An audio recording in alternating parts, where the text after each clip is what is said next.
In a world in crisis, can three idiots find hope in the darkest of places? Will love conquer all, or will hate win out in the end? This is a show called Hate.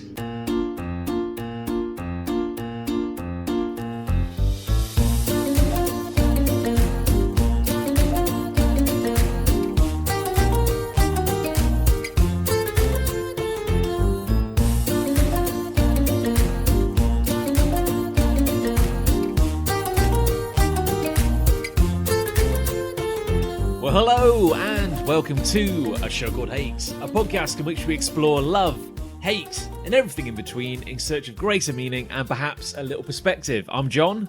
I'm Nick. I'm Chris. And something has come between us yet again. Yes, the internet. Well, I mean, the internet is a wonderful gift which is facilitating this conversation, but yes, thank God. Yeah, I see it as a blockage that we have to fight past. Every time we sit down to record, I feel like I'm fighting the internet. I feel like I'd rather be on the internet every time we sit down. Yeah. Well, we've switched streaming platform, of course. This is the first time we're using something called Skippy. Yeah, Swipe. Skippy. I think you pronounced the Y in full, so it's Swipe. Yeah. I'm pretty sure. That's it. Yeah. I think that's right. Yeah, I think it's Tibetan or something. I think that's Tibetan language. It's Tibetan for talk via the digitalness. Yeah, that'll be it. Why are we recording remotely again? Is it because why, Chris? Is it because of plague? Well, it is my fault technically because it is my fault. I've hurt my back, so I decided I couldn't be bothered to cycle the 5 minutes to John's house. Maybe less. Maybe less. Maybe less. Maybe less. And I thought I would do this episode from the comfort of my own home in my nice, comfortable jumper. And we do it old school, if you like. Why? We've been doing the last 3 or 4 on more personable terms. Yeah. Why don't you wear your comfortable jumper when you come round in person? I feel like I need to make an effort for you. Also, it has weird holes cut in weird places. Which yeah, it's a nice jumper actually.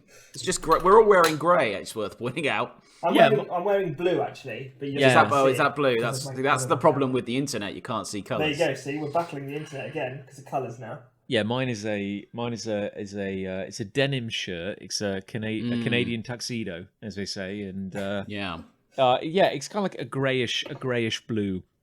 Yeah. Like the piercing steel of my eyes when I'm staring out of a whale which took my hand. Yeah.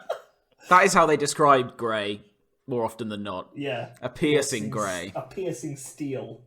Yeah. I did actually buy a grey shirt at the same time as I bought this shirt, which was last weekend. That's fascinating. It was a grey Well, you've gone full circle, John, because you always used to wear, let's say, dull colours. Well, indeed. And yes. then you became incredibly colourful, and now you're reverting back to not dull, but certainly plain. Well, I just had to fight it. I had to stop fighting it. Is what I'm saying. Like for years, I've been trying to wear any colour which isn't just light blue or grey. Yeah.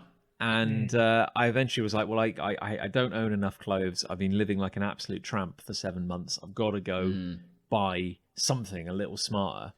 And I think eventually you've just got to accept that a nice, comfortable grey-blue T-shirt or shirt or jumper is where you're headed in life. That's my point, yeah, because I bought a grey shirt which was also made of corduroy. So in the Venn diagram of middle age, like I'm right in the middle. Yeah, the two circles are actually fully overlaid. Like, it just looks like one circle. It's barely a Venn diagram at all. It's just a circle. It's a circle with a shadow behind it. Yeah, drop shadow. And in the middle it just says old. Yeah. And I think this was a turning point as well, I no longer cared that I was buying a regular... Oh, no, that's the thing. Definitely. I care so little now about how I dress. In terms of, I'd rather be comfortable than look good. Well, exactly. That's the thing. What I was going to say is I have bought 2 regular cut shirts. Have you? Yes, that's the way to go. Not slim cut, which is my. So I don't think I've bought any clothes in over a year. Oh, we've noticed. I was trying to think of the last time I bought a clothes. I can't. But then I bought I bought some jeans on the internet last week, but I haven't actually opened the package yet. I have a T-shirt I used to wear. I still wear now that I wore when I was 15. It doesn't hug me as nicely, shall we say? Like it hugs me too tightly in many ways, but I still have it. It's shrunk in the wash. It's still exactly. It's still in my circulation. Knowing you, Nick, it will have some kind of slogan on it. It's a Power Rangers T-shirt, so it says Mighty Morphin Power Rangers on it. There's no G in Morphin. No, why would there be? Exactly. Surely that. How long have you had that shirt? I think since I was 15. Okay, so that's a good effort. Okay, and I bought it when I was 15 for nostalgia. so that's saying something. Surely, like your body has changed in proportions since you were 15. You haven't just grown. It's more like a bikini top now. Right. Yeah. Yeah. But things were baggier when we were young. They were. Clothes were baggier, so they now fit us. It's back though, the 90s. Yeah, it is a bit, which is terrifying. Yeah, I see all these young kids going around today in their snap bracelets and their, in those massive shirts, exchanging their pogs. Now, what were those jeans called? The I can't remember. Really baggy ones. Well, like cargo pants were a big thing, weren't they? Yeah, they had like an umbrella hook on them or something to hang your umbrella. I don't know if that's what it was called. I reckon it was. Remember, like combat pants or combat trousers, combats, like what Kim Possible wears. Yeah. Yes. Exactly like that. Pocket. I gotta say, I do miss the pockets. I do miss having like pockets all the way down my legs.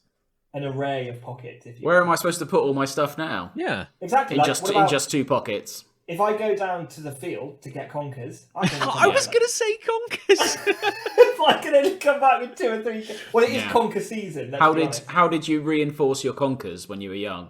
Well, I did that vinegar. Tears. Yeah, I tried the vinegar thing, but it didn't work. But I did an oven thing. You got to slow cook it in the oven, super low temperature for 4 hours or something. My mum wasn't happy because she kind of needed the oven, but I was like, no, conkers. This is more important. And I think I got that oven cooked one to a 25er or something. It was pretty good. It was kind of legend on the playground for a little while. Nice. Wait, you say 25 That's counting the number of kills you've made. That's the amount of contests you've won with that particular contest. But of course, the higher the age, the higher the level experience count, the more likely you are to break on your next one. So I got very precious as I got higher, obviously. But...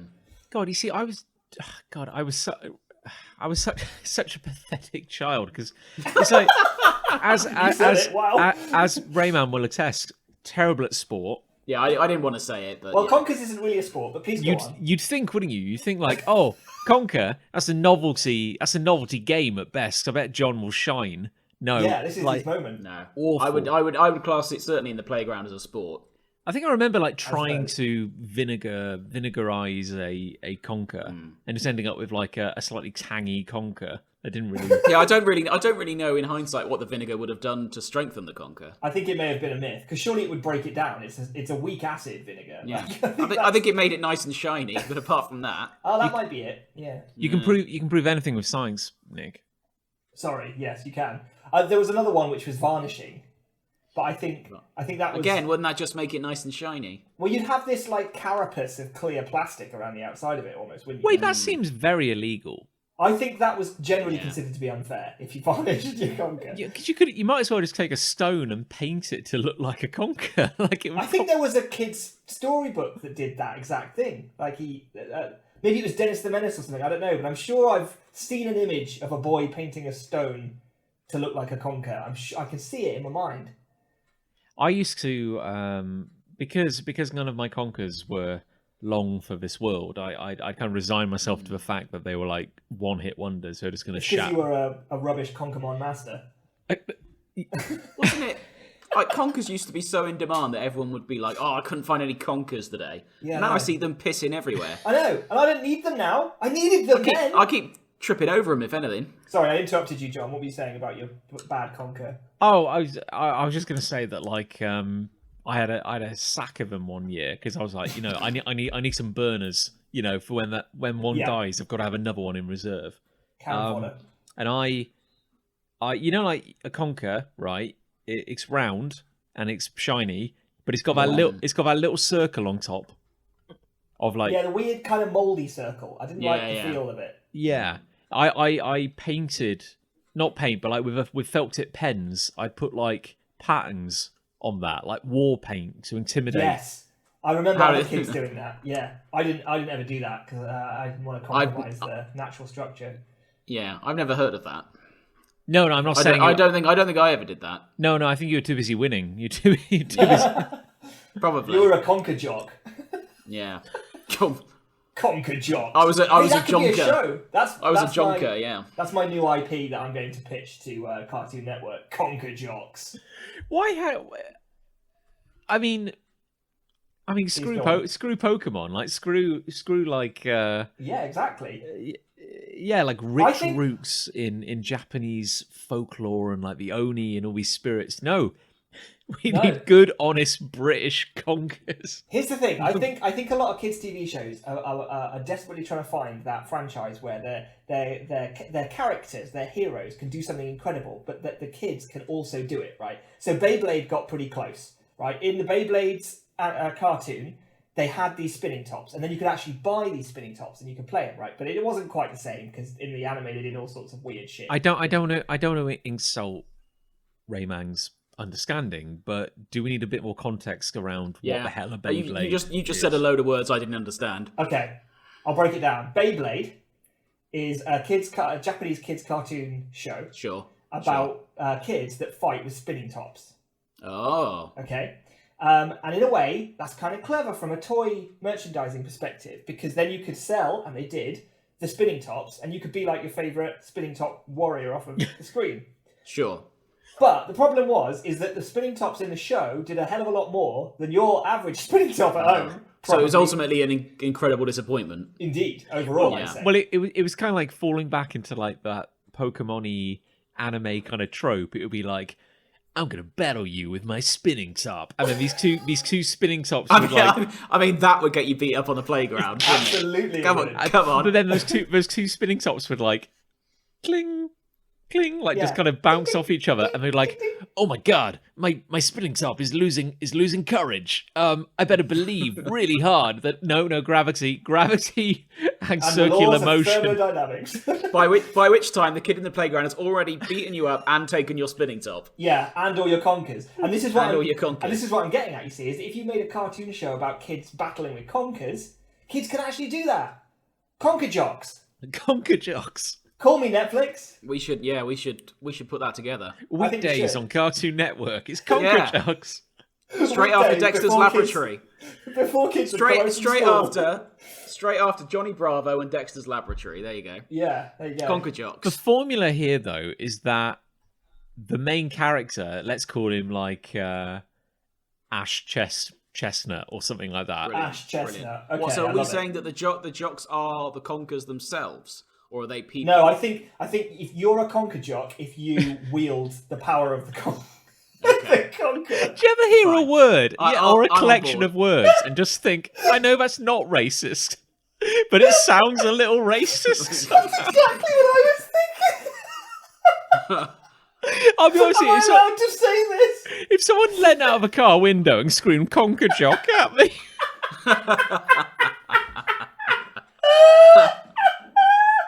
I would be so insulted, and I don't know why. Oh, you absolute Conkerjock!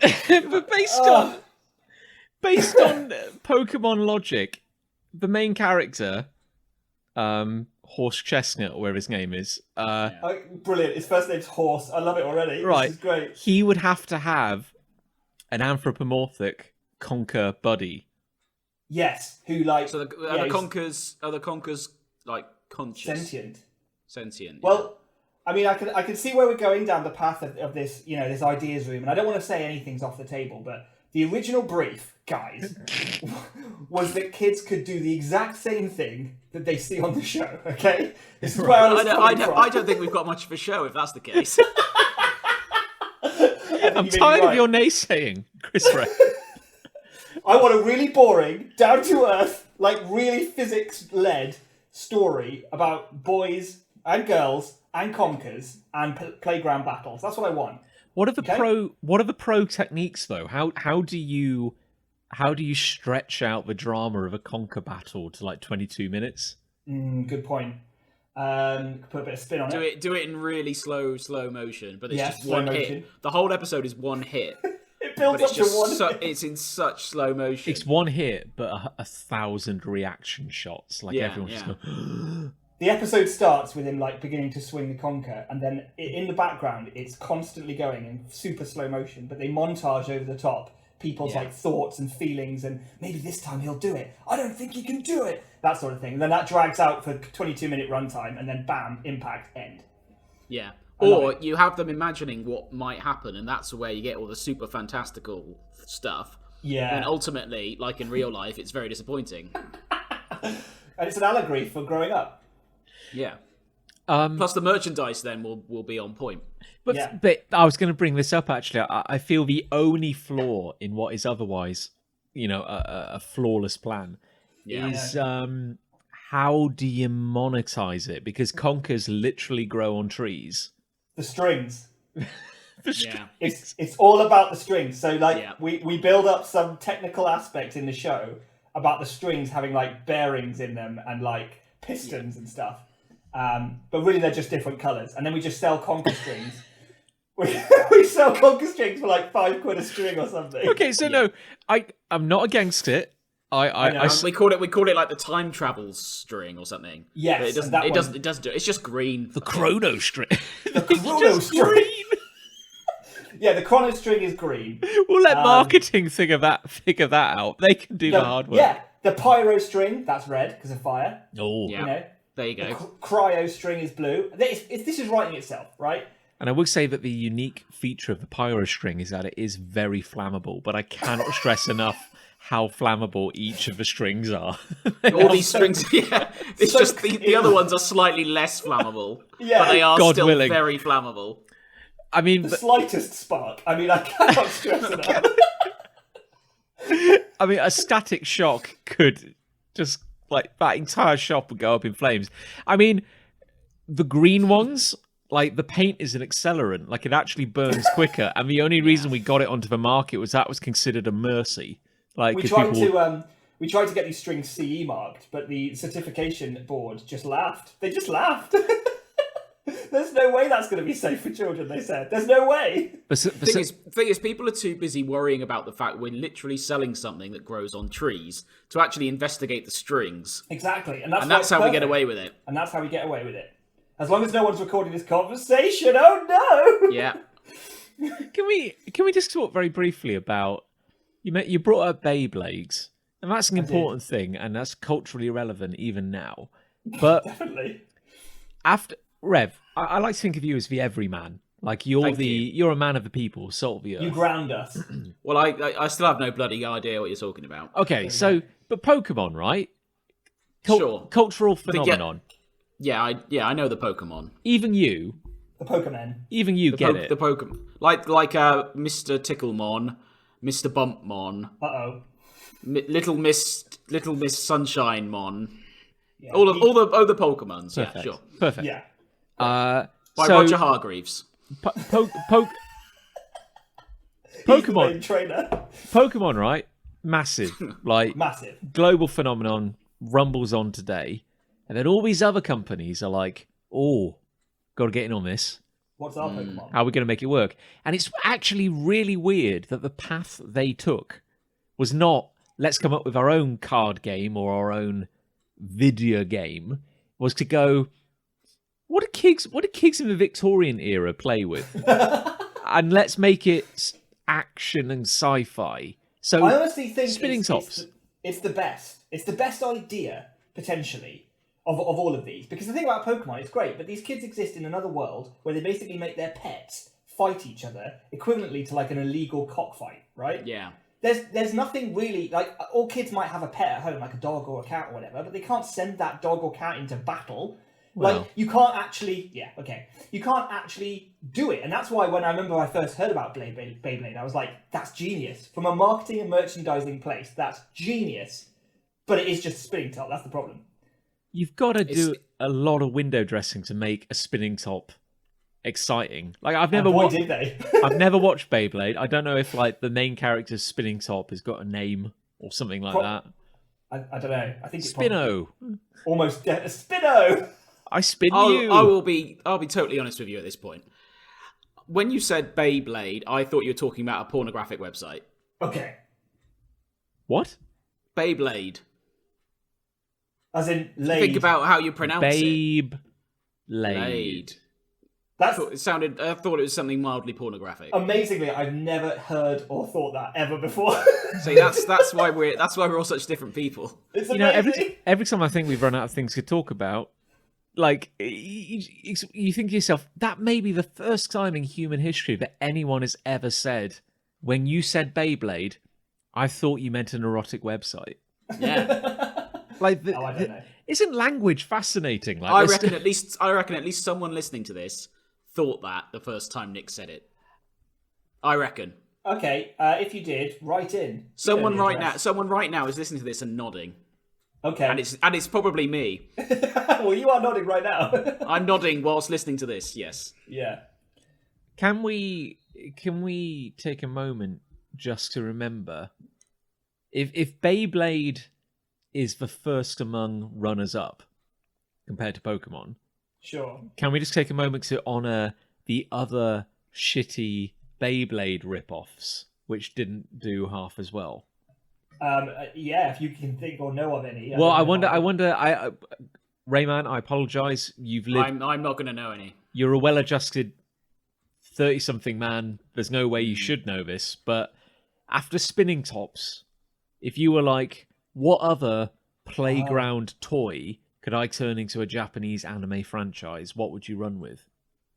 Well, there's that stick and hoop that the Victorian kids used to Stick play and a hoop? No, that's a very good idea. Didn't Stick and happen. hoop.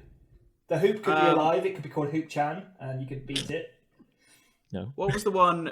And it was like a totem pole. Yeah, like Yazoo's or something. Or is that a yogurt? Oh. Do you mean what? Yazoo's? Do you mean There were little faces Go-Go's. made of plastic. Oh, Go-Go's. That's it. Go-Go's? Go-Go's, Bones? yeah. Yeah, they were based on... They were good. They They were were great, good. yeah. They were based on Knuckles, like pig Knuckles. Yeah, bones. Yeah. Old bones. I think Yazoo probably is like a fromage frais of some kind. I think that's a milkshake. Oh. Well, whatever. Well, I close- liked it. It's related to a yop, I feel. Yeah, Yeah. love a yacht. What about Sure. you, John? What do you think would be a good children's game? Well, I know for a fact they did marbles. Did they? How did they make marbles badass? They were transforming marbles. Okay. They Well, were that's actually pretty What did they transform into? little robots. Okay, I'm on board. They were like, and I swear this was the Beyblade killer, and they were like little plastic marbles, and you'd flick them, and then they were spring loaded, and they kind of like just suddenly open into like a little robot. Oh, I have seen those in toy shops, but I never knew that they were based on marbles. But I suppose they are balls, aren't they? Yeah. Surely a glass marble couldn't transform itself into a robot. It would be very brittle. Dangerous. Yeah. I mean, frankly, I'd be impressed. Surely, yeah. I don't buy that a glass marble could turn into a fighting machine. Well, I think they were plastic. Well, then I'm out. I think what they're basically saying is the Victorians were lacking in ambition, really. Yeah, Like, and they- plastic. They knew it was possible, they just never really tried. Yeah. But no, Sounds and about right. There was also another really weird one. I don't know what the hell this was based on. And it was like a cylinder, like a little cylinder, like the length of your finger, and you'd like spinning tops, but you'd kind of like you'd flick it, like you'd give it like a little spin with your finger, and it would kind of like shoot into battle against another one. But then it would kind of like it would a little robot would pop out of the middle. That's probably like the weirdest one I've ever seen. I've just looked up transforming marbles, and I've got a Japanese thing here called Bakugan. Yeah, Bakugan. Is that it? Yeah. Again. Yeah, there it is. Bakugan. Oh my god, they look kind of mental. Yeah, Nick, kind of cool. I think I want one. Nick is suddenly 100% into it. I'm on board. No, I've got Conkerjocks to work on. It's fine. Yeah. No, it still doesn't work. I think Conkerjocks is going to take it up every waking minute of our day now. We've got a lot of work to do to get a script together for Netflix, I think. So Yeah. Yeah, we're gonna have to start workshopping that. yeah, Jesus we'll do that Christ. off air. Bakugan. What a world. Anyway. Have we got a show to do? Anyway, the show. Yeah. that show thing. Yeah. We're not just hanging out. Well, format is king. Yes. Who has a hate they'd like to bring to the table? I've got hate. Oh, goodness. So the story about my hate is that I had a different hate, and then I went. I just happened to glance at the show called Hate site. No, not site. We don't have a site. What the hell? Do we have a website? No, we don't. I didn't know that. The Facebook page, and Oh. someone, a lady called Liz, Oh, what a pretty name. had vocalized her hate, and I'm going to steal it because when I saw it, I was like, "My God, I feel so strongly about this. I have to talk about it."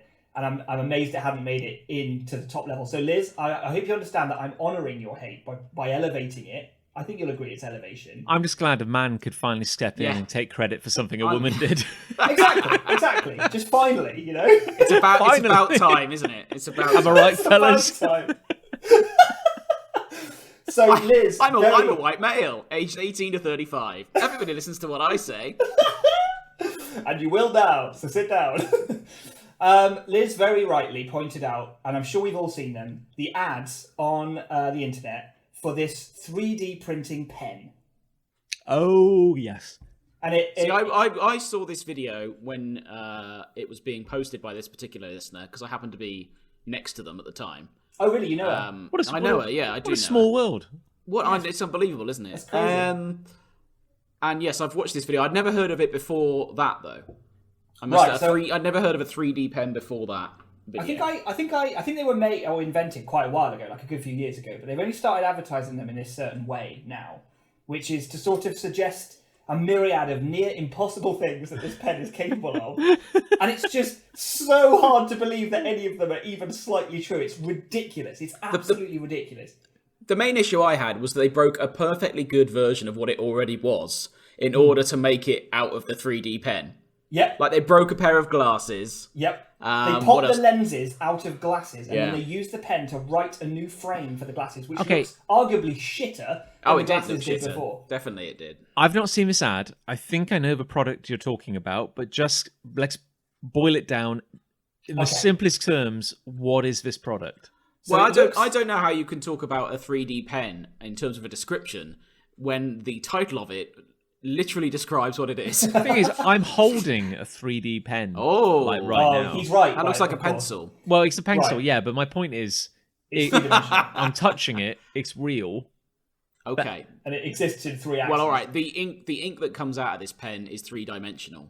So the way I think it works is that it's quite a thick pen, and I think you load it with like plastic granules or something like that. It heats the plastic up, and then plastic filament comes out of the end of it, right? And you start it on a surface. So let's say you blob it onto a desk, and then you essentially write up into the air. But because it's feeding filament out and drying incredibly quickly, when you disconnect, you do have apparently a stick of wire just flopping around in the air, and you've just drawn that into the air. Now I can believe that's possible, right?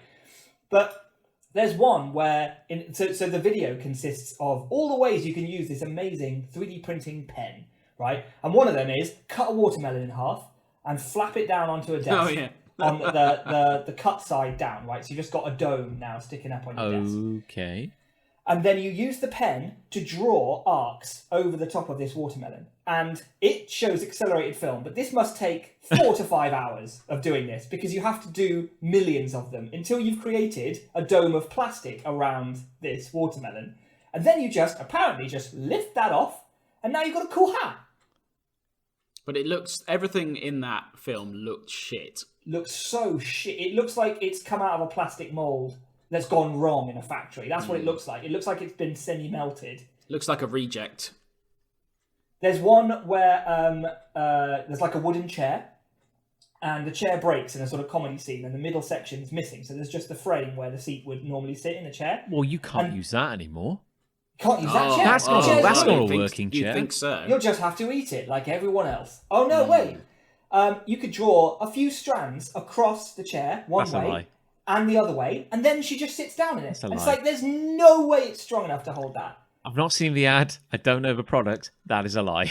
It is a lie. 100%. There's a skateboard as well. There's a skateboard missing a wheel that they take out of a dumpster or a bin, if you will, and they draw around the wheel, and they then use that as another wheel and attach it to the skateboard. But it's hollow. What they've drawn is a cage. It looks like a wheel. It Yeah. looks like a little cage of plastic. There's no way it would support any weight at all, let alone the weight of a person. It's mad. Why were these pens invented? I think they're genuine. That's a genuine question. I think they're a gimmick. Like, I think they're just like basically a toy attempt at a 3D printer. Yeah. Like, oh look. But I don't know what their use is. I don't know why they are a thing. I don't understand I wish they did. what their purpose is. Like a pen, a standard pen, is for writing down things so you don't forget them. Well, what if you see a as far as cube I and you understand need it. to remember that cube that you saw? Then now you can draw a cube. I remember. Yeah, I remember as a kid. I remember all the cubes I've ever seen. I had a cube once. I remember as a kid. I had I remember as a cube. tiny little toy, which was meant to be like a toy welding gun. Like it was meant to be yeah. like, oh, you got like a little construction set. Like, oh, you can build. And it always drove me mad, absolutely mad, that like on the box there was pictures of like someone holding like this toy welding gun, and you could put like a little plastic rod in it as if that was like welding filament or something. It sounds a bit like this pen. Yeah, And then it like and would you heat up the plastic. yeah, and then you'd like kind of like point it at the thing you wanted to like stick together. Let's weld two bits of plastic together. And then on the little photo on the box, it showed like a line of like fake plastic weld going down. Right. And I was like, oh, this is amazing. Like, and the thing would generate sparks. Like it had, I don't know, it had like a little like device inside it which would make it look like, oh, it's working. But of course it didn't do shit. It didn't do anything. It was just a toy. And even as a kid, I think that's when I knew everything was a lie. And we were just like these hollow shells of empty promises that would eventually just die age 6, because this bloody thing was like, well, this doesn't That's such a load of shit, though. Like, to actually show it almost doing that thing on the box, and then to just not even slightly do it. And I don't think they'd be allowed to do that now. I think trading standards would have them now. And that's false advertising. As much attention as I could devote to anything at that age, I spent ages trying to work out what I was doing wrong. Like whether if I flick some magical switch, it would suddenly become an actual welder. And yet, thinking back, it was a toy for like a 6-year-old. Like, how the hell would it have... There's no way. Yeah. No way. No way on Gog's green earth that would have had a heating element inside it. So the whole thing's a lie. The whole thing is a terrible sham. It's an outrage. Well, John, little John would be happy to maybe see that this thing exists, because it's the closest thing. Well, no, it lies. It lies. There are no sparks. As far as I know, no sparks fly out of it. It lies in the exact same way, though. The ads, like one of them, she knocks a mug off the table, and there's this huge chip out the side of the mug. Oh, yeah. And so she just draws back and forth and fills the gap in with filament, and then she drinks out of it. I thought you were going to say, like, she knocks the mug off a table, and she goes, oh no, and then very quickly draws a net under it before it hits the ground. That'd be amazing. Is this the same pen? I think I've seen some like viral videos of a guy who goes around town, finds a brick wall with a bit of a hole in it, and then he puts like a toy in the hole, and then makes like using this pen, like fills in the hole in the wall and hides a toy in it. Yeah, you both have very blank faces. What's the point of that? Well, that's art. That is. So it's not, is it? Can you? I know what art is. Do you? Oh. Wait, what is Sure, art? whatever. I'm fascinated. Tell me. Yeah, what's art? Oh, it's one of them. It's like a picture, isn't it?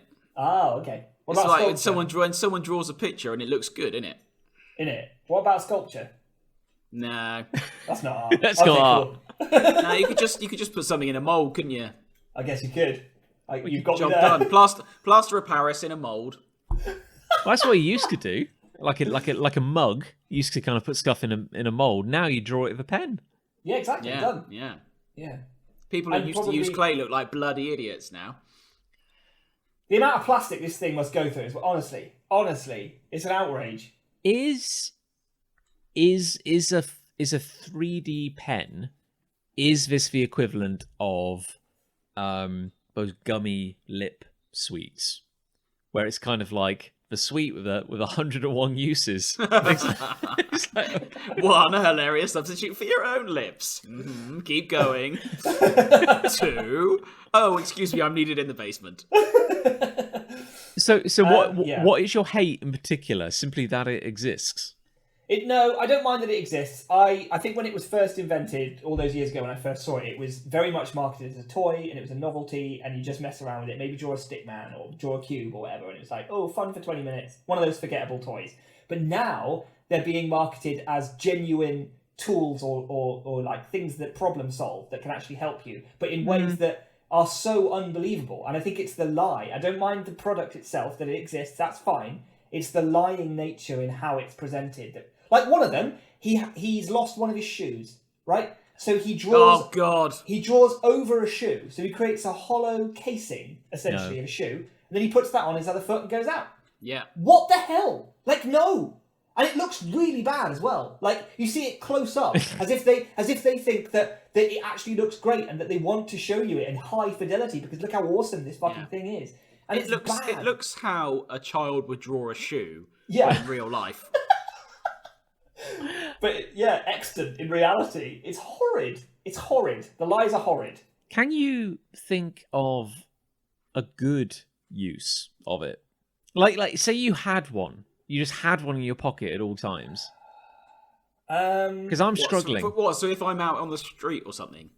Well, yeah, everyday life. Like, what is the room now? I have an issue with the product itself in that I think it's completely useless.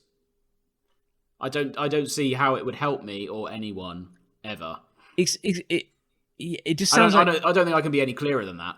And I won't. I'm kind of in my head. I'm putting it in the same camp as like when you go to a hobby store and there's always like something advertising like miracle sand. It's the sand. Yeah. It's the sand you put in the bath and then it comes out completely dry.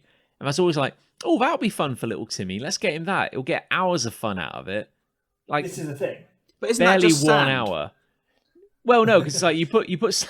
All right, okay. You put. The point is that like you put sand in water, and then when you take the sand out, you now have wet sand.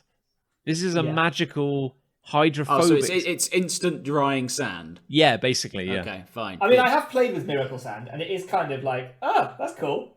But once you've done that once, that's that. I don't like sand. It's rough and coarse, and it gets everywhere.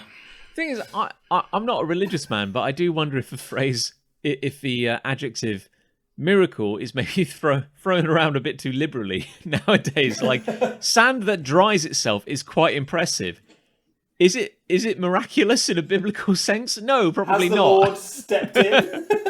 I'm not that impressed. As the Lord playeth with a cheap sachet of powder he bought from the corner of home base.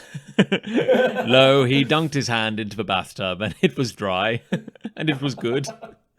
That is somebody's life work, though, isn't it? That is somebody's like, oh, I invented quick drying sand. Well, it was probably like all these sorts of things are invented by accident, aren't they? He was probably trying to invent cereal or like a new cereal. Yeah. And he came up with instant miracle dry sand. He's like, I can market this. There are idiots out there that I can market this to. No worries. The thing is, you're talking about like, oh, there's a chip in this mug. Thank God I've got a 3D printing pen to fix it. That's how they're marketing it, yeah. I mean, admittedly, a new mug costs like £1, and this pen. Well, costs exactly. But... I would argue it's cheaper and easier to just buy a new mug. And probably better for the environment. Yeah. Also, I cannot begin to describe how hot this pen gets. Like, you.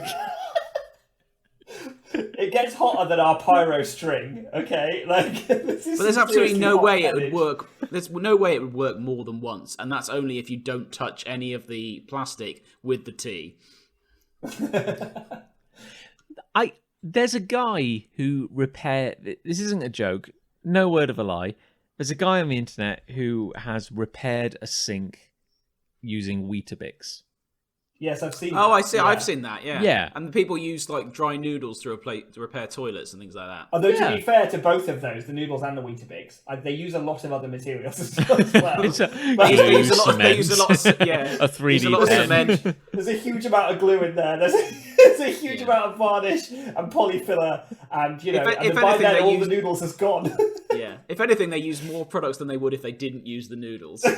They have to, because they have to compensate for the structural failing of noodles. Come on, there's got to be one between us. We're smart. We're smart people. We're smarter than this. How do this happen? Okay. We're smarter than this. Between the three of us, we should be able to work out like one practical use. If you lost a string on a tennis racket, you could probably put a new one in. And have a very brittle. Yeah, it wouldn't last very long. But it would be there. You could make another 3D pen.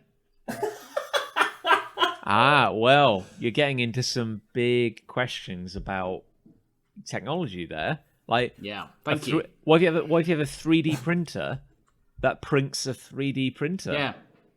Yeah. But they get smaller and smaller and smaller. But then. And faster. Surely they've made contingencies for that kind of thing. Well. And by the time you've done it, you've wasted enough time and enough money that you might as well have just bought another one from the shop. Yeah. I always think people who like, oh, look what I did with this 3D printer. I printed another 3D printer. Yeah, but in the time you spent to do that, you could have been living your life. I mean, I'm not going to go after 3D printers now, Chris. Like that's not really where this hate was. No, I'm going after people who waste time with 3D. Yeah, printers. we understand, Nick. You hate progress. We get it. Yeah, I just suddenly feel like sort of Chris went off on a slight rant about 3D printers in general there. I just don't like people. Oh, I see. No, that's fine. That's fine. There was that guy who you can print your friends. Oh God, I think it's at the Victoria and Albert Museum in London, but I think they always have like a contemporary history exhibition. So they always have like stuff from like 2 months ago, which was notable, and it keeps changing, which is quite fun. And we walked around that a few years ago, and they had the, of course it is, I think it's called the Liberator, which was the 3D printed gun that a guy designed. Oh, yeah, the plastic gun. Yeah. Yeah. Then they shut it down. Can't think why, but I think all you needed, it was like if you would just build a gun from scratch, and I think the only thing you needed to add was like a nail. For some reason, it just needed like one piece of like metal in there. Right. But wow, there you go. Yeah, you can't make a friend, can you, with a 3D printer? Well, not a real one. Not with that attitude. No. Speaking of attitudes, I'm going to go get another beer, and I don't plan to edit this in post. So you two talk among yourselves for a couple of minutes. Should we? Oh, he's gone.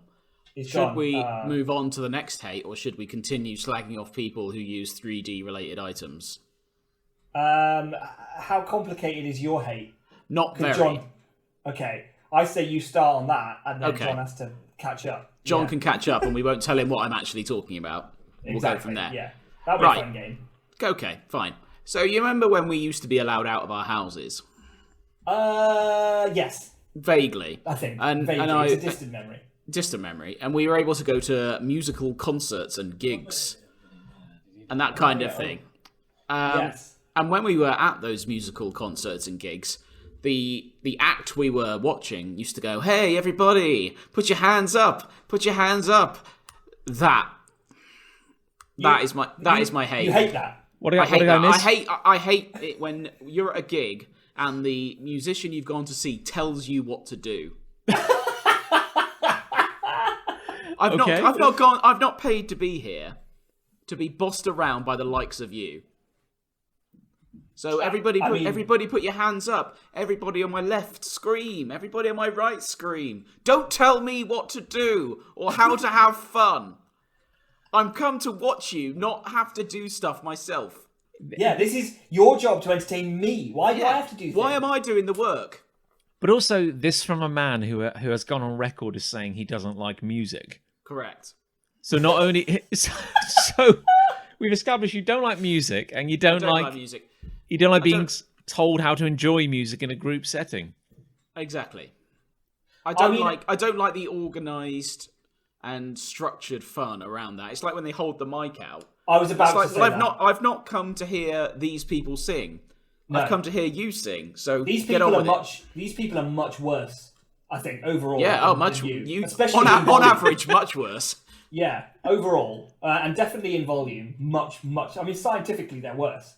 Yeah, definitely. Yeah. I remember a story about. I'm not sure I can't remember if I was at this gig. It was at the Isle of Wight festival, so I don't think I was. And why are you at gigs if you don't like music? I just go to be socially accepted. Oh, Nick, why have I seen at least 10 football games when I don't like football? I mean, fair play. A powerful rebuttal there. I love it. And Jessie J was performing, and she had like a leg cast on or something like that. I can't remember. Something like just that. For fashion. Yeah, for fashion. Remember Jessie J, reasons. Everyone? Yeah, Jessie J. She's still around. J? I don't remember. And she was going, right, guys, right, I'm going to stop the gig right now because I need your support for something that's really important. What I'm about to do, I've never done before, but because of my injury, I have to do it. So I hope you guys will back me. What, sit down? She goes, I'm going to use a microphone stand for the first time. Really? And she wants, I want your backing because I'm so nervous about this. Oh my God. It's like, that's annoying. Just shut up and sing.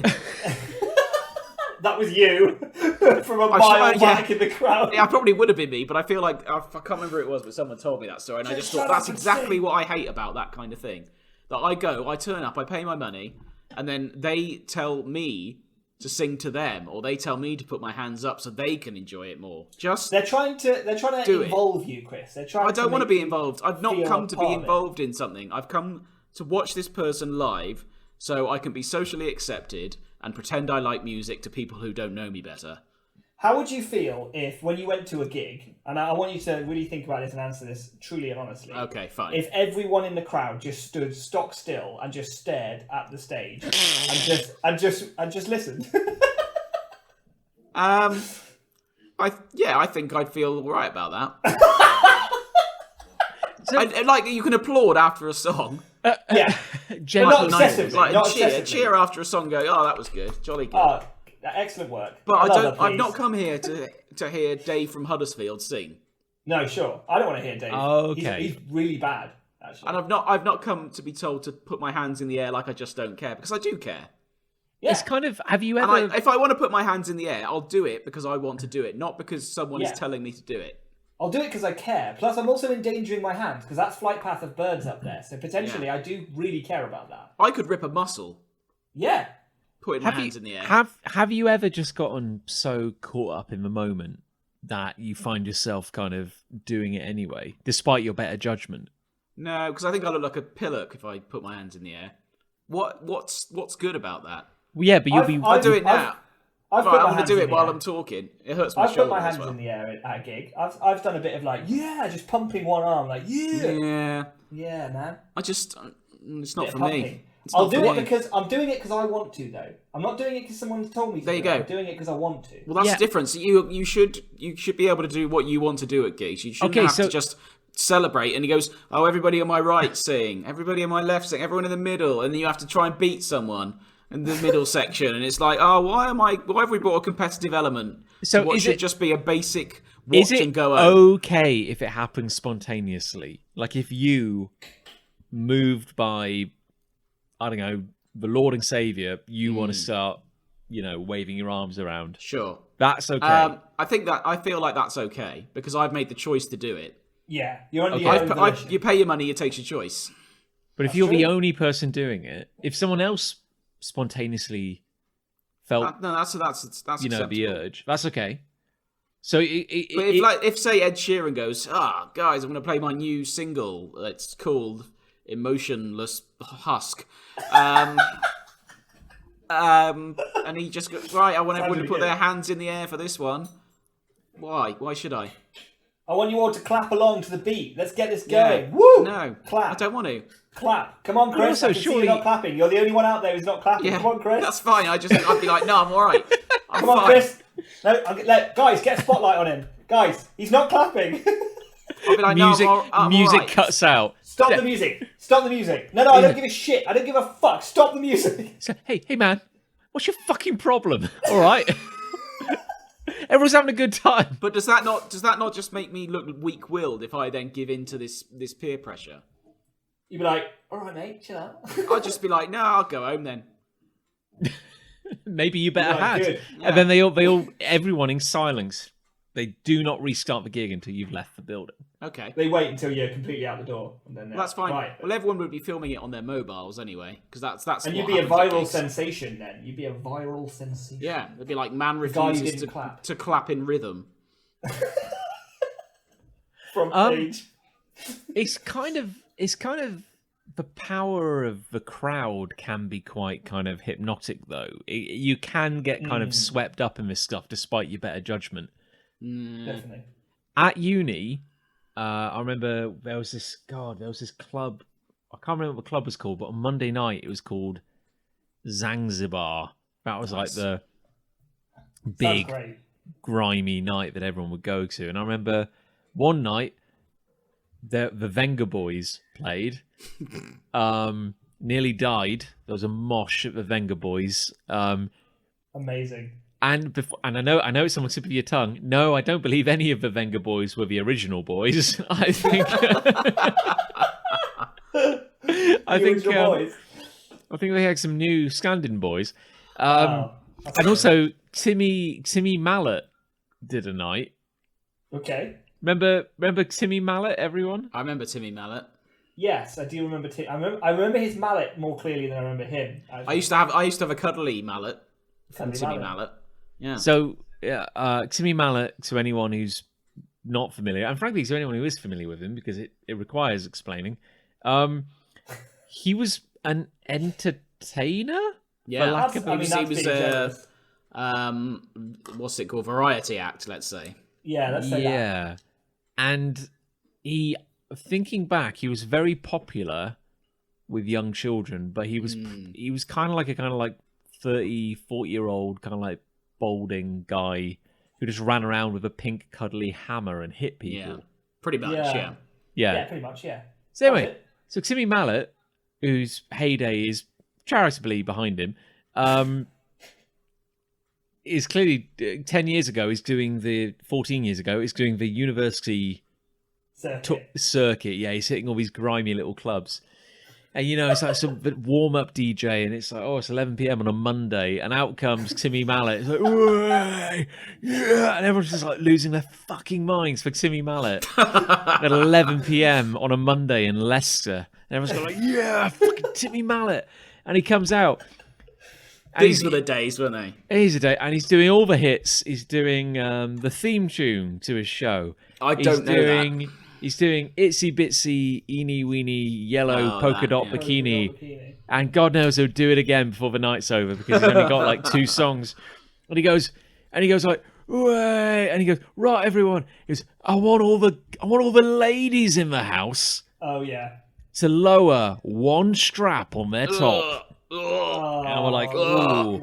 And they're like, ooh. And they're doing it. And he goes, right, and I want all the fellas in the house. I want you all to roll up one trouser leg. And I'd already bent down before I thought to myself, no. Why am I doing this? No, Timmy Timmy. told me to do it. No, Timmy, I won't. But I bet 95% of the people in there did it. Yeah. I think that's Why? That's my point. Because the thing that got me wasn't so much my own personal shame, which was real and palpable, but also the fact that like I'm surrounded by guys who are now reaching down to roll up one trouser leg.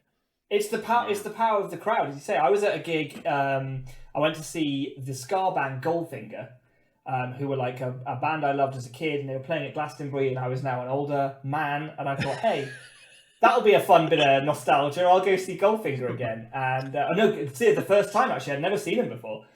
And And I was on my own because everyone else who I was at Glastonbury with had gone to see their various things. So I was just bopping away in the crowd. Yeah, this is good. I remember this song. Yep. And then he does this thing where he's like, right, I want to create a gap down the middle of the crowd. I want everyone on the left to push over on the left-hand side. And I want everyone on the right to push over on the right. And then I want you to look at each other and like stare across the gap at each other. And I was like, all right, it's a bit weird, but I guess we're doing it. Oh, no, it's all happening. We're doing it. Okay, doobie-doo. And so there's this big like canal width gap between the two halves of the crowd. And then the front man of the band just yells, "Now charge!" And I was just like, what? And everyone else was just sort of like, what? But then they did, because as you say, because it's the crowd and we did it. But we all just sort of like ran and then slowed down and then just sort of met gently in the middle, very gentlemanly and like, hello, yeah, cool. Well, I guess the song can crack on now. It was really weird. I think he thought it was going to be some like medieval war scene, you know, when the two armies clash on a battlefield. But it was just a load of middle-aged people going, what happens now? Was the music building to like a particular kind of crescendo? I think it was, but he paused to give us all the instructions. So I think the drums were just going, and he was just like, "Come on, you get on the left, you get on." You know, sort of like trying to keep the energy up, but it was a bit like we were all a bit like we were having fun before. Though. Yeah, so. Exactly. That's what I mean. You don't need to be told what to do by someone who, frankly, has no qualifications with which to order me around to have a better time than I was already having. Yeah. I've often felt that the best jokes are the ones you need explaining, and the best songs are the ones that require someone standing nearby to tell you how to feel. Exactly. Yeah, they are. How do you feel about a band which has, you know, a vocalist, a guitarist, a drummist, a guitar, you know, another guitarist, a bass, got it all, and also a hype man? Oh yeah, the hype man. How do we feel in general about the one guy who only gets to shine at live gigs, who is useless when they're recording? I mean, I'm guessing he's not even part of the band, is he? Like when they're recording, it's not like they invite him in to just like look over the presumably it's a glorified roadie. Yeah. Well, I'd say Exhibit A would be the Happy Mondays. Yeah, I was about to say the Happy Mondays. And Bez. Yeah. Who... Bez is such a hype man name, isn't it? Like when they named their son, and we shall call you Bez, and you shall be a hype man, because of course. But I feel like that was like a badge of honor, like back in the day. You know, you'd have your band, and then it's like Skaggy Pete, and he just gets out there, and tears it up. There's a line in Peep Show. There's a line in Peep Show where Jeremy's trying to get in Superhands' band, and he speaks to someone in the crowd, and he's like, "Oh yeah, I try and get the vibe of the room and get people going and all that." And the person goes to him, "Oh, like Bez?" He just goes, "No, not like Bez. Nothing like fucking Bez." So Bez is his own position almost. Everyone knows what Bez is. You can be your Bez. But it's kind of amazing, isn't it? Because like, there are so many bands out there that have built a legacy, maybe on being more of an experience rather than being kind of like, say, technically good. Like, there's that band. Like, they're not going to reinvent music, but God knows they're good to watch live, you know. And then 30 years pass, and you've got like all that nostalgia, and now they're like old men who kind of like still aren't revolutionizing music, but are like, oh God, they're still a good time, you know, and like they're competent. God knows, like they got some songs, they can play guitar, they can sing, and then there's a Bez. Like there's just there's a Bez. I mean, like just walks around the stage with his arms like this. Right. Well, he had his thing was a couple of maracas, wasn't it? Like kind of It's like Slipknot. They had about 17 band members, didn't they? And like 12 of them were just for throwing barrels into the audience. Like, and one of them like bit the head off of Kong. Yeah, but they just had these barrels like kicking around. It's like, what? You're not getting Princess Peach today, motherfuckers! Bonk! Did you say like having one guy whose only talent is that he can eat spanners? if someone goes up to you and goes, "Oh, Owen, say you don't know this person. What do you do for a living?" "Oh, I'm in Slipknot." "Oh yeah." Oh wow. "Oh, what cool. do you do? What instrument do you play in Slipknot?" "Oh, I chuck barrels off the stage." Oh, I'm one of the many barrel guys. You know. Oh yeah, because it's like what do you do? Yeah, what do you do? "Oh, I chuck barrels at the audience." He goes, "Oh, you're the barrel guy. Well, I mean, one of a team." And then they go, I'm one of them. They go, I mean, "Oh, like Bez." "No, not like Bez. They're not like Bez. Bez has never lobbed a barrel in his life. I'd love to see Bez lob a barrel. Jeez. Jesus Christ.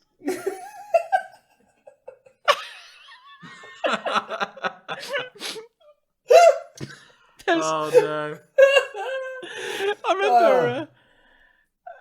remember reading about, I can't even remember his name, but call him a musician is maybe charitable. He was more like a kind of like shock performer.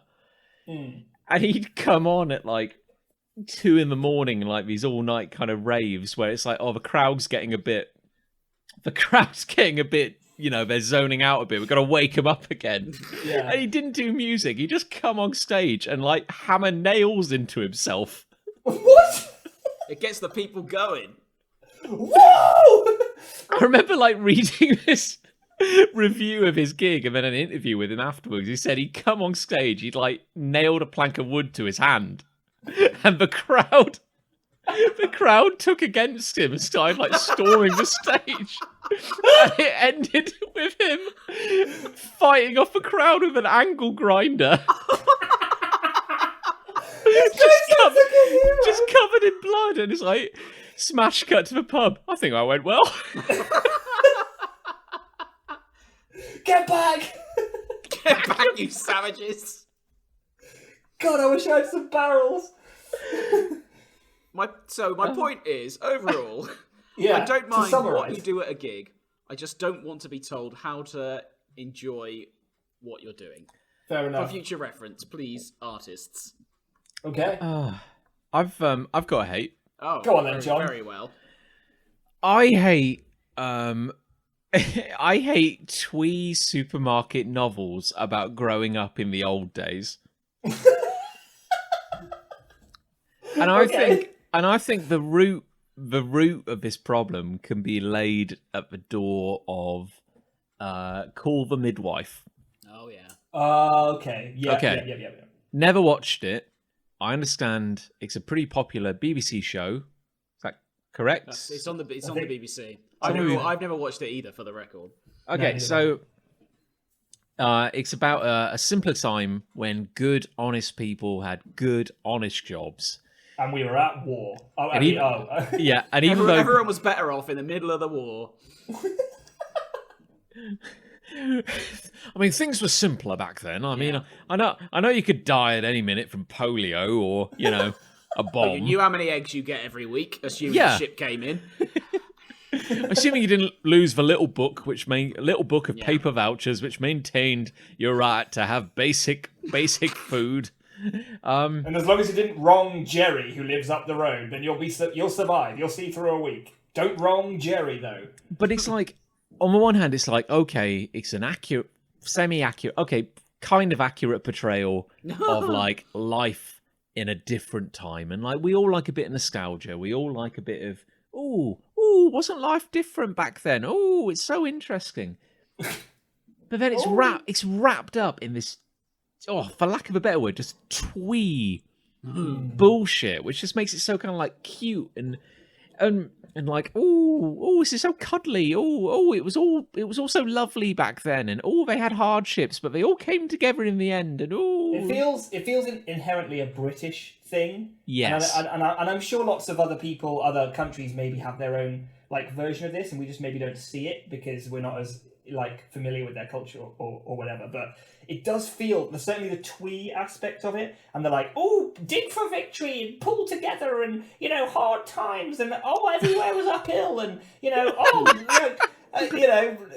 buckle your thumbs, whatever it is, like.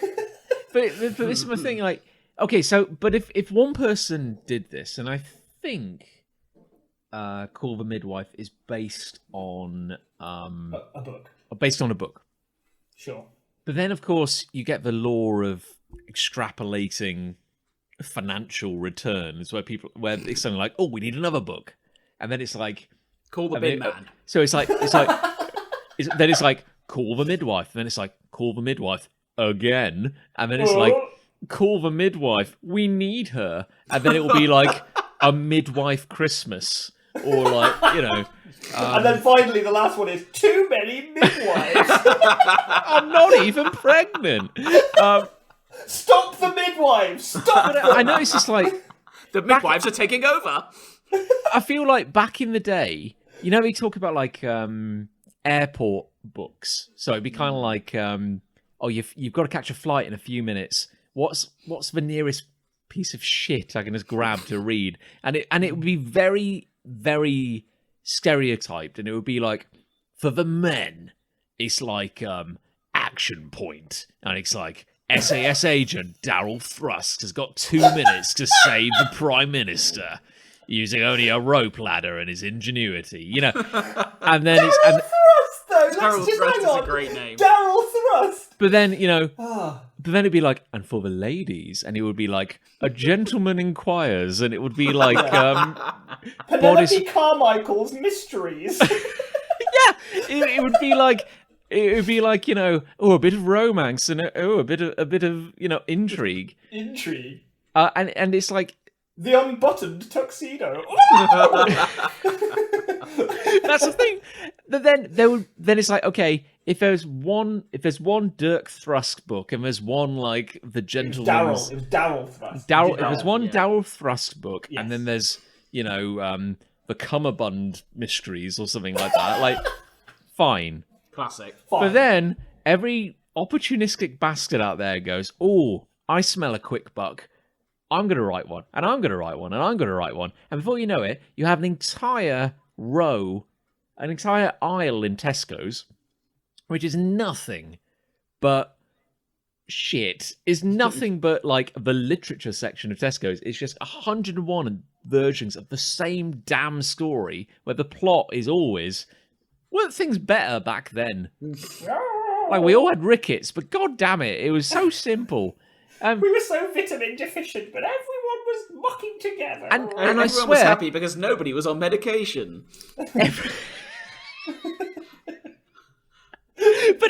But it's like, you'll know them when you see them, and I swear now you won't be able to not notice them, but they all have the same cover. Oh, yeah. And the cover is a modern-day actress... clearly a modern day actress, because she doesn't have, her legs aren't bent because she doesn't have rickets. Like, clearly a well-fed, vaccinated modern day person wearing period clothing with a slight sepia filter over top, and then a title which is written in like a curling font, and it's something like the absent sock. A terraced love affair. Or something like that. Like, I've got like some examples here. It's like they're written by an algorithm, right? It's like they are. They probably are. It's so cynical. So you got like, call the midwife. Great. Someone else goes, oh, midwives, right? That's where the money is. The German midwife. Oh, here we go. Oh, interesting. Bonus points, sepia-tinged woman. Just put a stock image of a plane up above. Oh, the war. Oh, love. Oh. Love in a dangerous time. We have Farewell to the East End. Are these all from the same series? No. Is this from the same shared universe? The expanded midwife universe. The MCU, Midwife Cinematic Universe. Shadows of the Workhouse. Oh, what does it mean? In the midst of life. Oh my god. In the midst of life. I mean, that means nothing.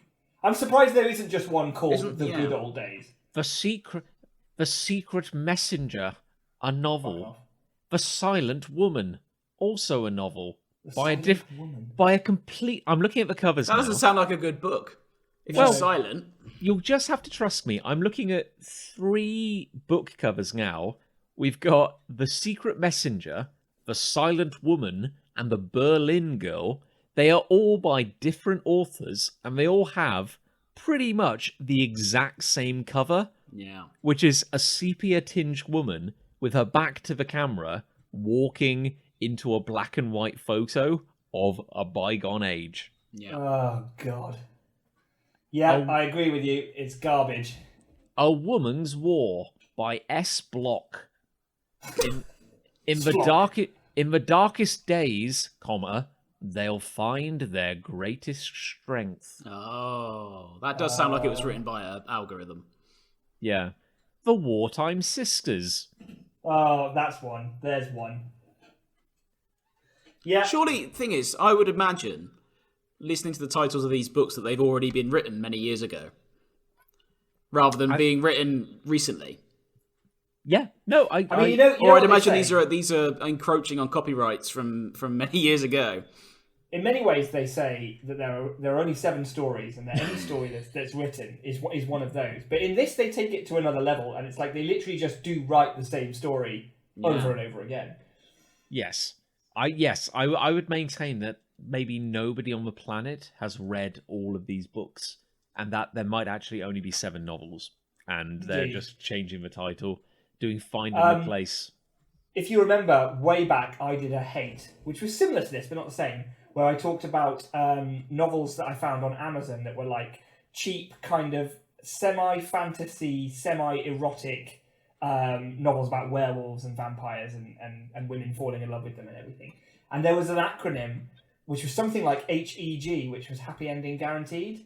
And it's like these books are marketed to be non-challenging. Like that nothing is going to like test you or put you on edge or elicit any kind of emotional response, because it's okay. This has a happy ending, so don't worry. If things look bleak in the second act, that's fine. It's going to resolve in the third. Don't worry about it. Don't worry. And I feel like these are a little bit like that. They're just like cookie cutter books.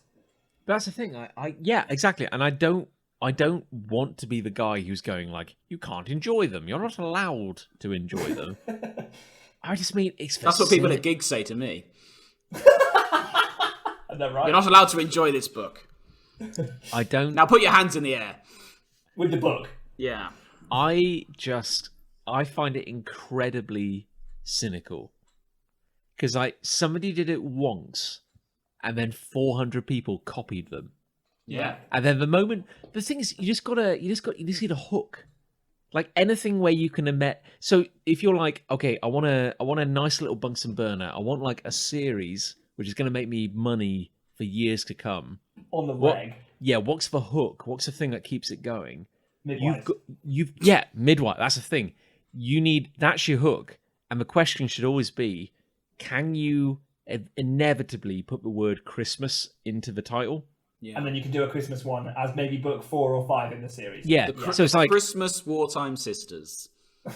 at Christmas. Yeah, it would be. Yes, exactly. A Christmas War, or... Yeah, but they would have the subtitle, like, of the Midwife series, or a Midwife novel, or something, So, Midwife is such a good example, but Workhouse is another one. Yeah, like, or... it's like, the first book would be called, like, A Workhouse Romance, or something. And then it would be, like... Back to the workhouse, or I can't escape the workhouse. Someone locked the workhouse. A workhouse. Let me back in the workhouse. A workhouse midwife. Yeah. A reprieve from a workhouse. Then it's like everything. They take them on location. It's like the midwives abroad. Yes. The midwives on holiday. The midwives at sea. Yeah. Yes, at sea. The midwives at sea. Yeah. Oh my god. That's how you get an 8th book out of a series. Yeah, you go to the ocean, get a boat out. Get your boat out. Midwives in space. Midwives in space is yet to be written, but... I was just going to say, that is inevitably the 10th installment in every series. It's like the future. They've travelled to the future. Space. Yeah. And now they're in space. They step through a rift in time and they find themselves in the modern day on board the Challenger space shuttle. Yeah. Oh god! Oh no! And look, one of the astronauts is giving birth. To a baby in a tiny spacesuit. How adorable. The end. Yeah. Happy ending guaranteed. Happy ending guaranteed. If there's ever a scenario on film in which somebody gives birth in space, if the launching of the baby is not using some way to propel them towards the control panel, which saves them from re-entry. Oh, that would be such an epic scene. I don't want to know about it. I do not know. That must be out there somewhere. Anyway, I can guarantee that has never happened in film or novel storytelling ever. John has invented something there, which I'm desperate to have happen, but it hasn't yet. The baby's first act is just its hand reaching out, and it just presses the big red button. And oh no! And that nobody else for some reason could reach at all. Yeah. And it saves the day. And everyone says the baby's a hero. I mean, Hollywood, you can't see me, but I'm ringing. Should be listening. The aftermath of that for the baby is years of depression, but we don't have to worry about that. The movie's ended by then. Happy ending guaranteed. So, exactly. Yeah, it's all good. I've got love. Give us the love. I'll give you a love. Do you remember, like Chris's, we used to do stuff outside of houses and stuff. That was cool, right? Yes. Well, I remember, because I caught this on YouTube, but it just came up for some reason. It was a compilation of all the excessive and over-the-top things that IMAX does to explain before a film that this is going to fucking blow your mind. Right. So it's like if I remember rightly, the most recent IMAX, the movie will start and it's like you've had all the trailers, you've had all the ads, and it's like now it's time to advertise IMAX to you one more time, despite the fact that you're in the cinema and you can't get out and you don't want to leave because you're ready to watch the film. God knows you've paid for it. Yeah, and these colossal chrome letters, I, M, and A, and X, just descend from, the atmosphere, and they re-enter, the Earth's orbit, just on fire, heating up super metal, and then they slam into, the United States. It's like, like this, and then there's, a countdown. It's 10. At least 3 people run out of the theatre. The number 10 just comes over a mountainside and smashes into a 747 and just annihilates it. And then a number 9 comes out of a volcano, chased by a dragon. It's we're counting down, and it's going to be massive and epic and insane. And this experience is going to fucking break your eyes. You're done. You'll never see anything like this. You'll never see anything again. You'll never see this is cheap laser eye surgery that's going to fuck you up. I love it. I love how over the top it is to sell me on something I've already bought. It's so fucking great. So yeah, that's it. That's all there is to it. And it counts down, and the noises are so loud. It's like the Dolby, remember the Dolby surround ads? And it was like a helicopter flying through a city, and it would smash through a skyscraper, and the camera was just going insane. Yeah, just so excessive, but brilliant. You see, I don't think I've ever actually seen a proper IMAX. You have. I've been to the IMAX with you. Have you? Have you? We saw Infinity War in IMAX. Actually, we did, John. We did. We saw Infinity War in IMAX. Did we? Yeah, we did. We definitely saw it in IMAX. IMAX 3D. We saw Infinity War for sure. I'm 100% positive about that. Wait, at the cinema? Yeah. Yeah, our cinema's got one IMAX screen. Yeah. And we were in it. We were inside the screen. Well, we weren't. We were in the auditorium watching the screen. I have the number 5 fell on your head. Yeah, and exploded into shards of glass, and bats flew out. It was insane.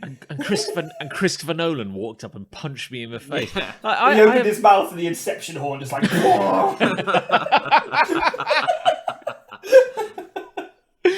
So, regardless of what IMAX screen you're currently watching a film in, the 4 is always delivered by Christopher Nolan. He just walks in. He's carrying his mouth. 4. He always comes in just exhausted from the last one he walked into. Yeah, I've come all the way from Birmingham to screen the number 4 at you. 4! Right, I'm done. Where's my check? Where am I going next? Oh God, Doncaster, Jesus. Side note, I am a little alarmed that I have absolutely no memory of watching Infinity War in IMAX with you both. Definitely. Yeah, I mean, to be honest, I'd forgotten we'd seen it in IMAX until Chris just said that. But we definitely did see it in IMAX. Is this the Mandela effect? Are we being lied to? I'm pretty sure we did. I'm almost positive. As positive as I can be with my own memory, we saw it in IMAX. Yeah. But either way... I saw Dunkirk in IMAX. I saw Dunkirk in IMAX.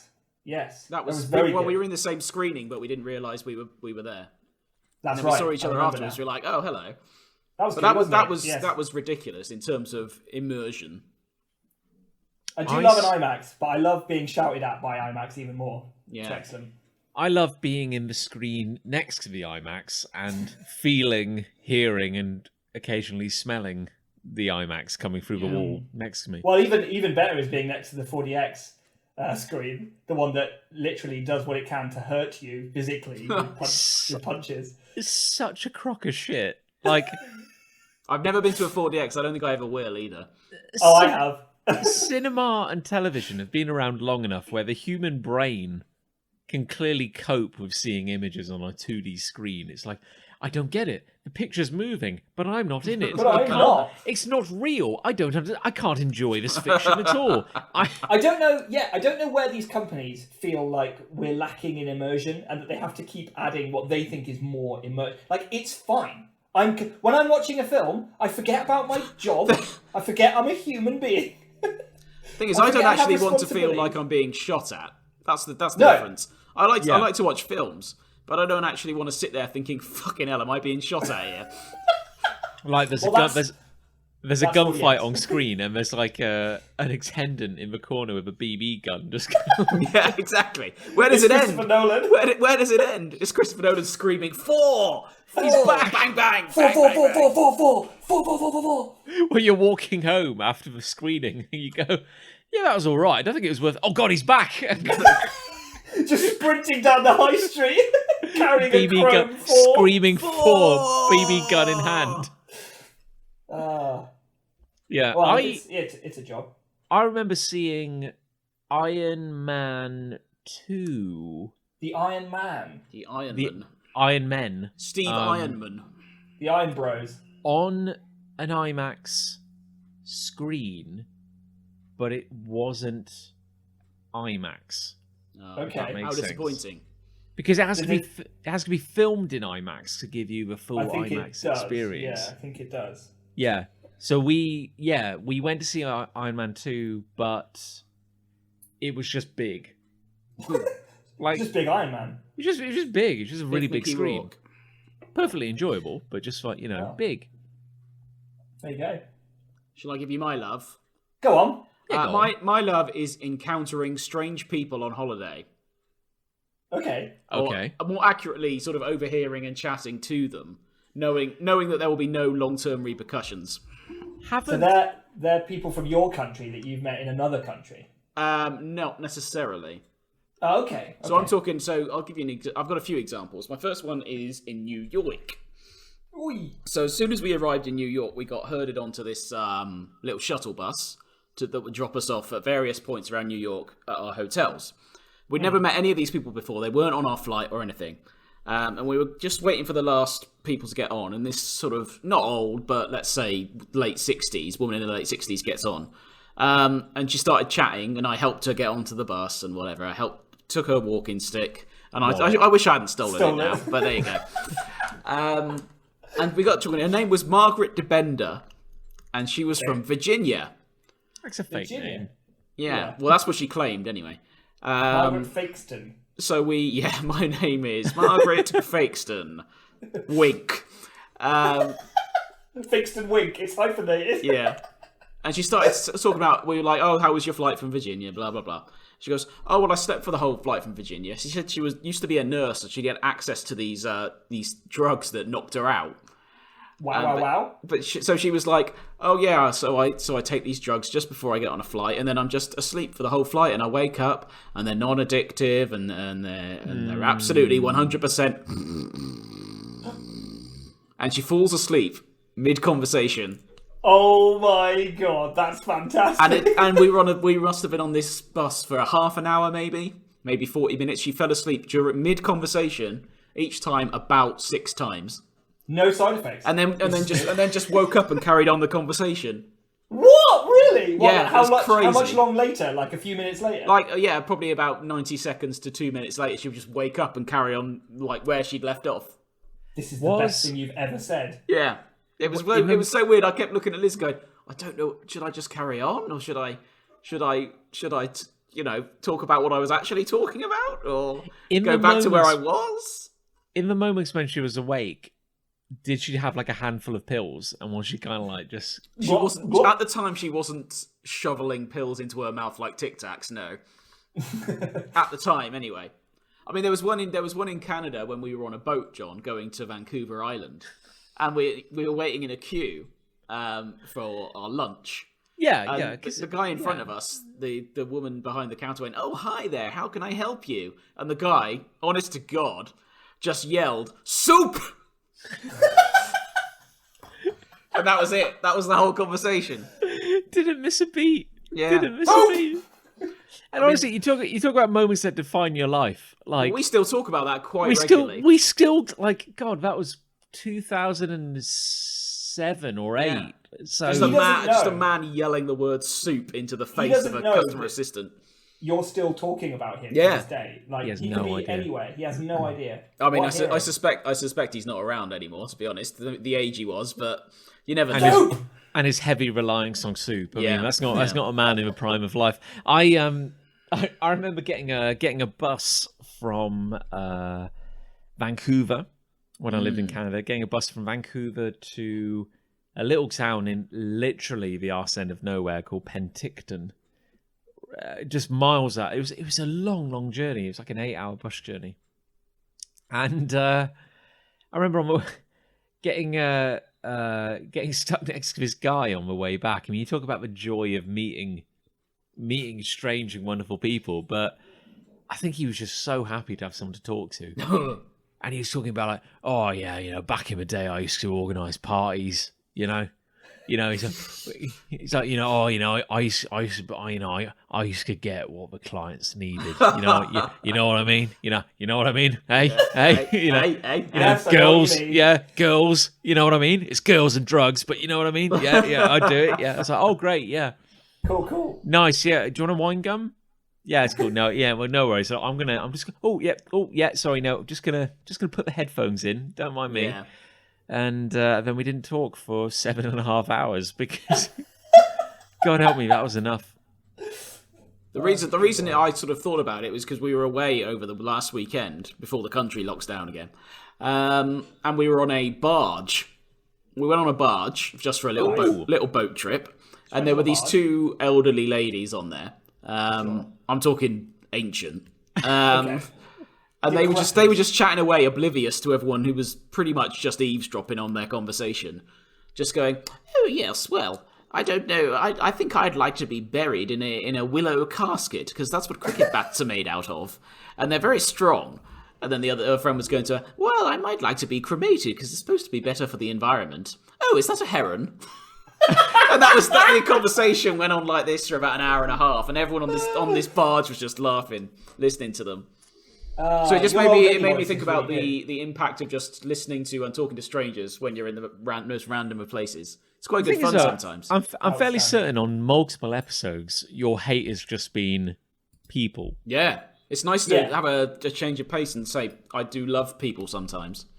But so, are you saying the context in which people become enjoyable is when you're on holiday and you're not going to see them again? Yeah, pretty much. Basically. Oh, okay. So you know that this you will escape this. The only bearing they will have on my life is as an amusing story on a podcast. And there they go. They fulfilled their function. And I think that's all people can ever be to me. You raise a good point. Thank you. Right? I thought so. I remember on our honeymoon we went to I can't remember. It was a nature reserve kind of thing, and halfway through our kind of walk around the nature reserve, a guided walk, the heavens opened, and I've never been that wet before or since in my life, and I shower every day. Like that went like to the soul. Like everything. Oh yeah, I take care.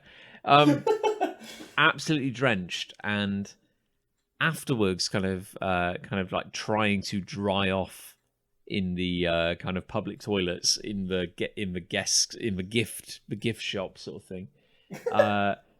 Buying like a t-shirt with a kiwi on it or something. Just so you got something dry to wear. We met an amazing Australian couple called Phil and Viv, and they were, just one of these weird things where this couple, these people you're only going to know for like a couple of hours, but we hung out with them. They were really cool. And of course, we've never seen them again. Never will. It's so weird that you met an Australian couple on your honeymoon, because we met an Australian couple on our Oh my goodness. Wow. Who would think you would meet a couple from the Southern Hemisphere during your Southern Hemisphere honeymoons? And how many who Australians saw that are coming? there? Like 2? Yeah. Like there can't be more than two though, right? Well, they didn't used to let Australians out of Australia. They do now. Yeah. Either way, pretty crazy. I've got a love. Oh, all right. Yes. I love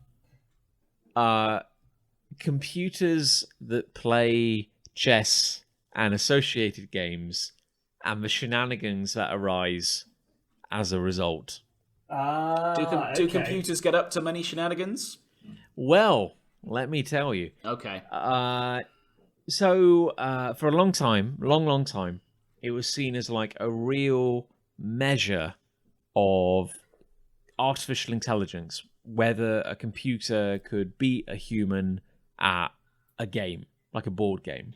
And of course, if they didn't pick like Monopoly or anything, they were like chess, like chess. the beautiful game. Like sure. This epic battle of wits. Only a human could master chess, surely. Yeah. Sure. And then I'm thinking like, I've been reading about this, and I think in like 1997, I think it was, Deep Mind. I think I've got that right. Deep Blue? Deep Blue. Yeah. Oh. No, yeah, sorry, Deep Mind is a different thing. So this supercomputer called Deep Blue battled Gary Kasparov at chess and beat him at chess. And it was like, this big turning point. Goodness.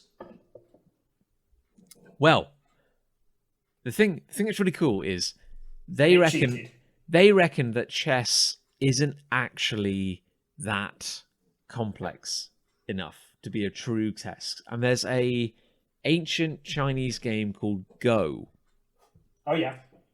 Which is basically not massively familiar with it. I think Nick, you're actually a bit more familiar with it based on what you've taught me. Yeah, I haven't played it. Well, I think I might have played it a long time ago, but I've watched videos about playing it. Yeah. Well, it's this big. It's like a grid, and one person is white, one person's black, and you put these little stones down. Yeah.